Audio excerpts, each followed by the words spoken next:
What's up guys, Sub-Zero here, back for another VOD review. Apologies for no video over the last few days. I've been like getting over this cold, my voice has been like super hoarse, but it's basically back to normal now. I'm feeling tip-top shape, and we're heading into the second half of PBE. We got set 11 going live mid of next week, so in like 9 days, I guess, on the 20th, I believe is when it's going live.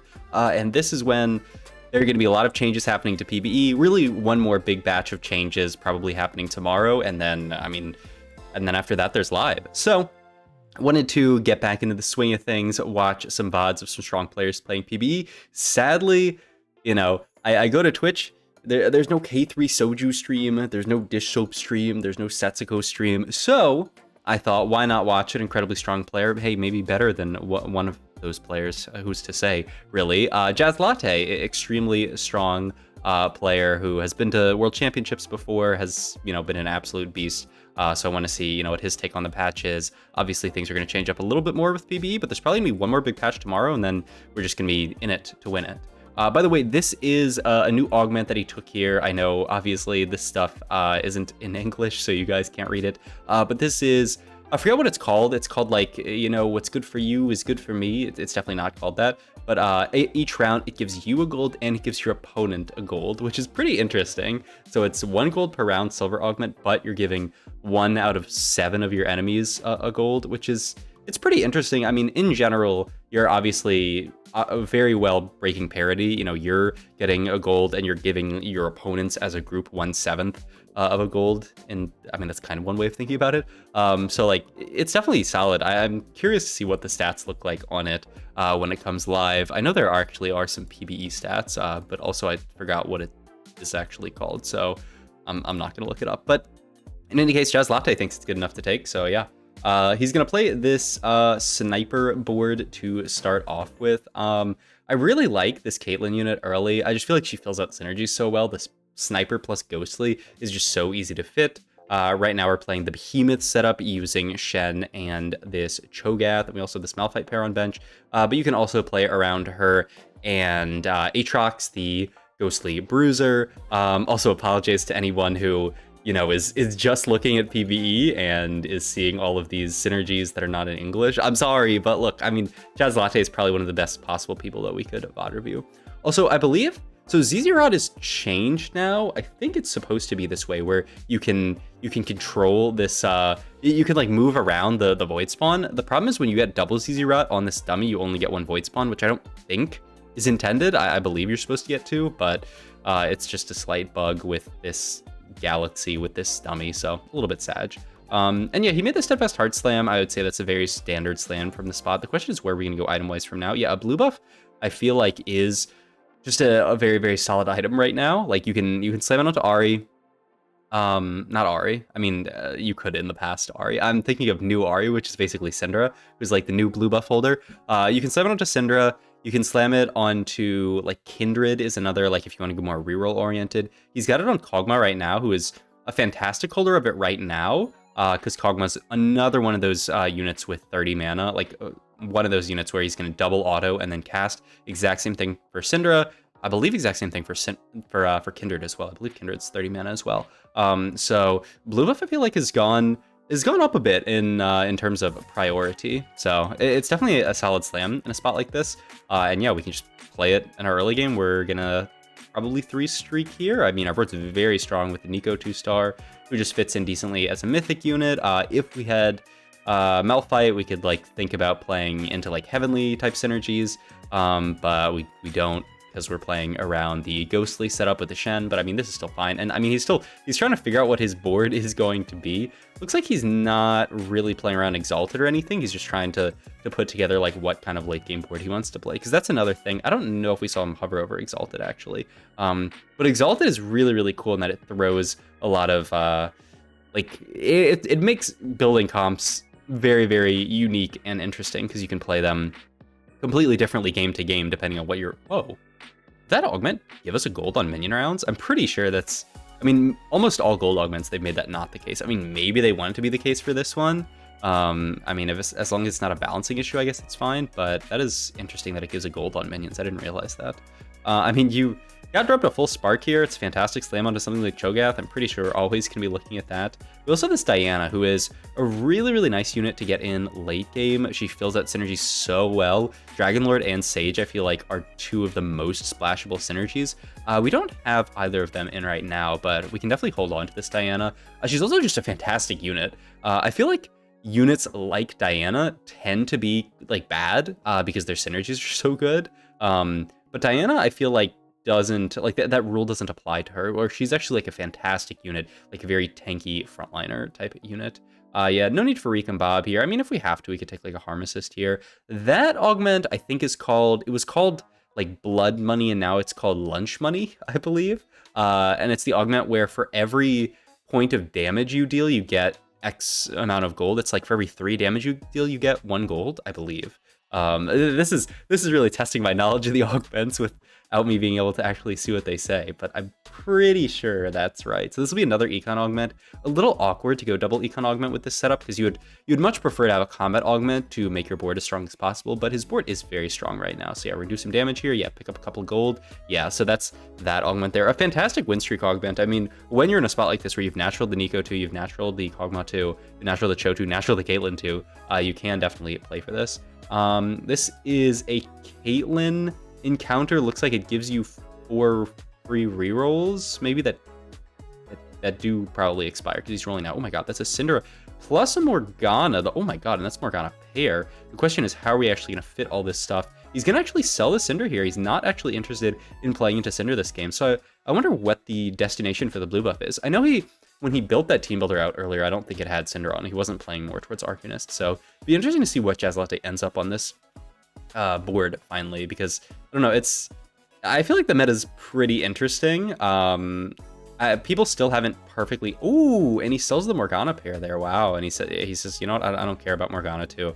I'm not going to play towards Morgana. I mean, he doesn't really have Morgana items whatsoever. So it was already kind of interesting that he was holding it. Like I was thinking like blue buff Morgana, but she has a pretty big mana pool. So I don't think we want to play towards that. I mean, perhaps this is like Lilia setup, but once again, like blue buff doesn't really seem right in that case. I don't know. It'll be interesting to see what we go for here. Picking up the Soraka 2 here is really, really nice though. Once again, just fully upgraded board, very, very strong win streaking without a care in the world, really. We fit this Janna in on level up last round for just Invoker, and she also fits in really, really well with all the Dragonlord stuff that, you know, goes around. You can get Janna plus Diana in basically for free on a lot of boards and just provide really good synergies. And then you get like Sages in with like Wukong, and then like Soraka in. Oh, it all fits. And then like the one that like completes that ring is like Rakan. Rakan is an Ultrist. He's Dragonlord, he's just a broken unit. I wonder if we'll see some Rakan nerfs. I hope we'll see some Rakan nerfs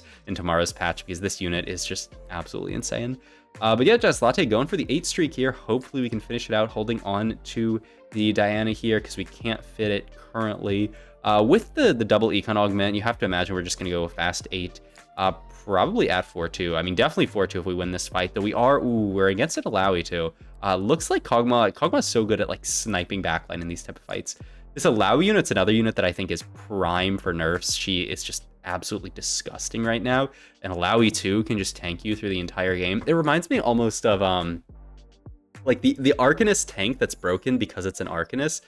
It was Annie, right? In set 8, where there was 2-cost Annie, where you would hit an Annie 2, a 2-cost 2-star, and you would just play that into like stage 5 and stage 6. Like she was just that broken. And Alawi feels exactly the same way, just an incredibly broken Arcanist tank. And the idea is, well, Arcanists have to have like a broken tank, or else like how would they be tanky? But like it's really broken. This is a pretty cool pivot. Items onto the Nico I think makes a lot of sense, but he's gonna play before Invoker here, keep Mythic in by and yeah, just get the Elune in here, which is pretty cool. I mean, for Invoker, obviously a huge spike. He's kind of duo carrying the Lilia and the Kog'Maw with double mana item slam. This is a really, really cool setup, and just saying I have enough frontline because I have the Zizirats on this dummy, though it's kind of only one Zizirat really, and the Nico too. I mean, you have a free dummy, so Crash Test I feel like has to be the pickup here unless you get something insane. But yeah, nothing too crazy here. We're gonna level get in the 3 Dragonlord here. So yeah, it's just an Invoker Dragonlord board.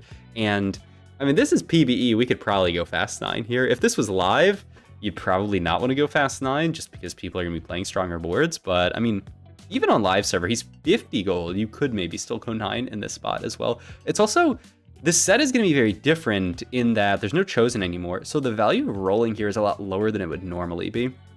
And by normally, I mean in set 10. In set 10, you could, like, say our Kog'Maw was our chosen. You could sell our chosen Kog'Maw, and you almost have to roll in a spot like this to pick up a higher cost chosen. But there's no chosen anymore here. So if we roll in this situation, what are we actually rolling for? I mean, ideally it would be just 2-star 4 cost. You just have to roll down a good bit. But the value of rolling isn't like insane here, just because, yeah, our only pairs are Elune and Diana, which, I mean, are solid 2-star units to pick up for sure. But, you know, we don't have 4 cost pairs is, I would say, the main idea.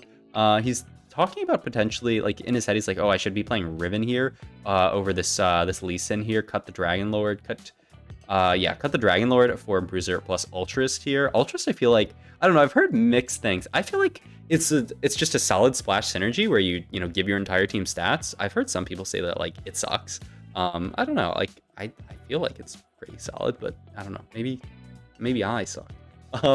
Chain Vest open here as far as items go, a little awkward. I feel like we want more damage type items. We want like a rod or a sword or something. But maybe, yeah, no, I like the rod here a lot. We can just go for some kind of AP item. Could be like a Gunblade, could be even like a Jeweled Gauntlet. Yeah, he is going to get the Ribbon in here.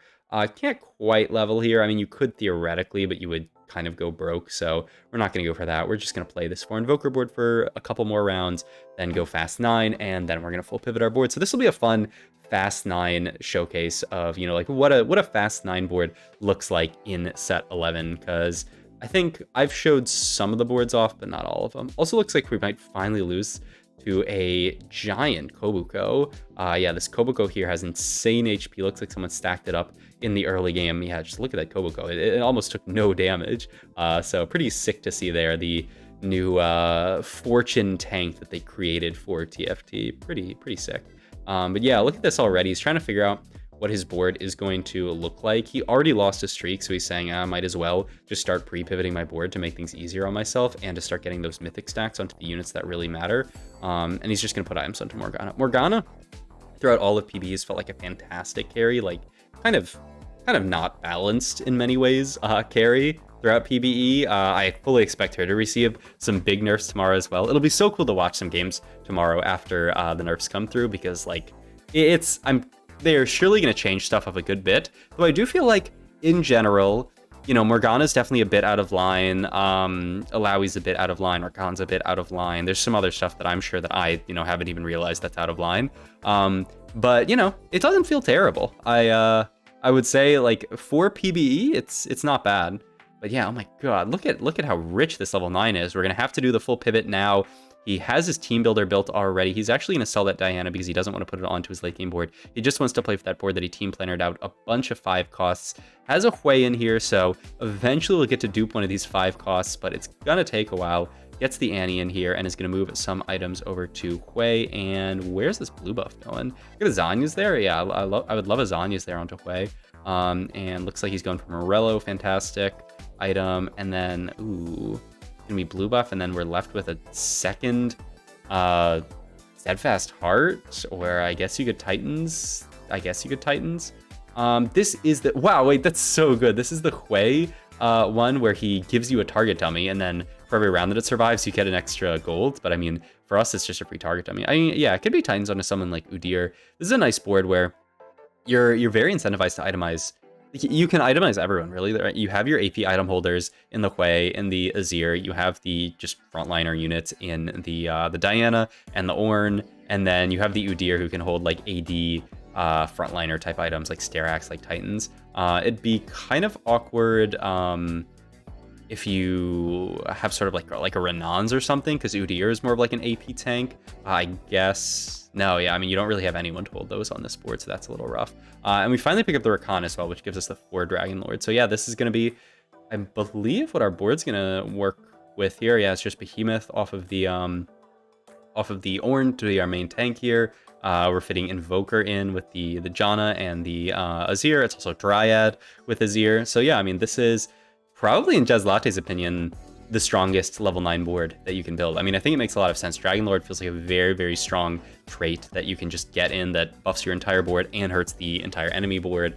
Rakan feels like a broken unit. I mean, yeah, I think this board makes a lot of sense from just a unit perspective, and like maybe we could get in, I don't know, like a Wukong in next level at level 10 for Sage and for Heavenly would be kind of nice. But I guess we'll see. I mean, Sage, just getting Sage in for this entire board, I feel like would be a very solid synergy. But yeah, I mean, looks like Jaz Latte is confident enough in his board that he thinks he can go 10 in this position. Once again, I think this is kind of a PBE thing. I think we weren't on PB. Probably you roll down a bit here, but it's PB. People are playing weaker boards than normal, so he has an idea that he can just greed these few rounds, go 10. He also has kind of an econ. I mean, he's making 1 gold per round, and if he wins any fights, he's going to get some more gold from lunch money, but it's not that likely. He should probably be losing these fights.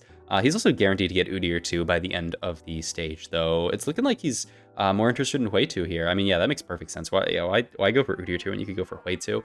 Hui 2 also accelerates the rate that you get the other units. So once you find Hui 2, it takes a 5 cost, normally 5 rounds. After Hui 2, it'll take it 4 rounds. It kind of like scales up with star level in that way. But yeah, I'm interested as well in the board that we're actually fighting here. We fought that Koboko board, which is pretty cool. We're fighting this board here, which is like an Ash parry board, which looks like it's kind of getting rolled by us actually, and this is not even our final form. So that is very, very nice for us. Going to pick up some gold, going to guarantee this Hui 2. Yeah, I mean, there is nothing wrong with that. Ooh, there is an Irelia too that somebody picked up. And there's the Wukong, which looks like it is actually going to be our level up here. He actually has 2 out of 3 Exalted.